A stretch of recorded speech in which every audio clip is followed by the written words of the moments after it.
Welcome back to 101 Sports. I'm now joined by Alex Rosenbaum. Rosie, so glad to have you here next to me. Thank you. We got to work on the height thing at some point, but hey, that's okay. So, we're going to talk about Heisman Trophy finals. We got Colin Klein of Kansas State, Manti Te'o of Notre Dame, and Johnny Football of Texas A&M.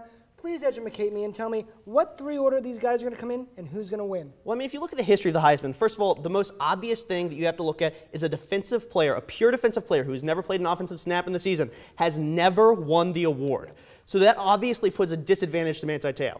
On the flip side of that, usually the best player on the best team is usually considered the Notre Dame defense, #1 scoring defense in the country, led by the emotional leader of Manti Te'o.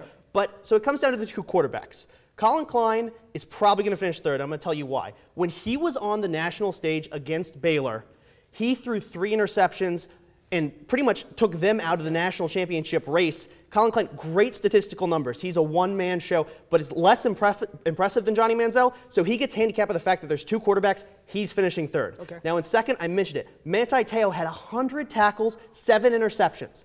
7 is the second most in all of college football this year for a linebacker, most for a linebacker. He just won the Butkus Award, which is the best linebacker in the country.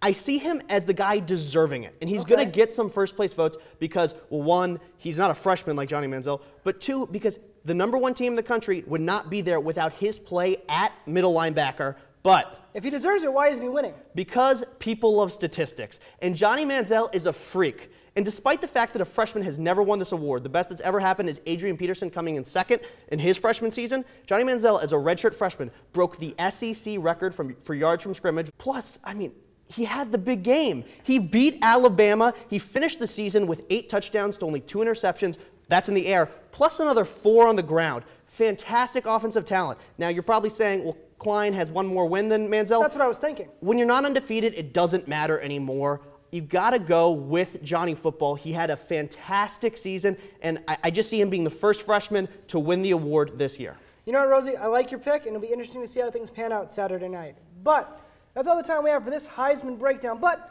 I'm in the mood for some national championship breakdown, so Joe, please take it away.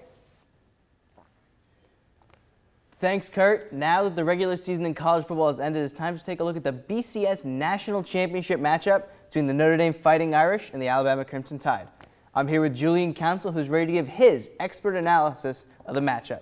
Now, Julian, which of these teams coming into this is more battle-tested? It's obviously Notre Dame. You saw week in and week out, Notre Dame had to win games down the wire. They won against ranked opponents in Michigan, Michigan State, Oklahoma, and Stanford. And then even against tougher teams that they weren't that great, against Pitt, BYU, and Purdue, and they had tough times there, but the defense came up big. So at the end of the games, they really had to make things happen, and that's what really championship teams do, have defense, and even when they don't play their best, they come out and they win the game still. So way more battle tested than Alabama. Yes, Alabama had a late comeback against LSU, an A&M loss, which they didn't really play well down the stretch in that game. Johnny Manziel played great in that game.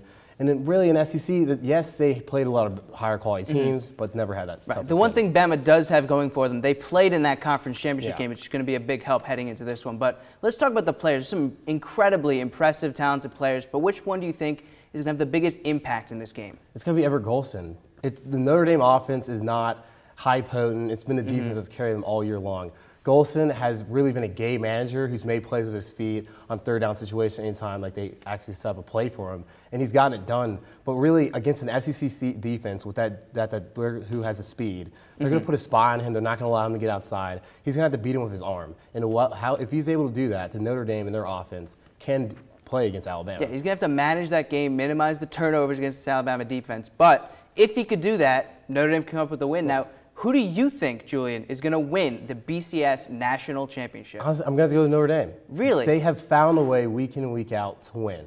Yes, they have not always played the greatest, but that defense, the goal line stands they've had against Stanford, against USC, defense is what wins championships. And Notre Dame, it's the luck of the Irish. They just get it done. And they're playing it. They know how to win games, and they've been battle tested. They have the talent, and this is the year that Notre Dame wins the national championship. Plain and simple, ending the SEC reign, Notre Dame will win the BCS National Championship this year. But it's time for us to take a break. When One-on-One returns, we simulate the MLB free agent negotiations between 3 teams and coveted free agent Josh Hamilton. You're watching One-on-One Sports.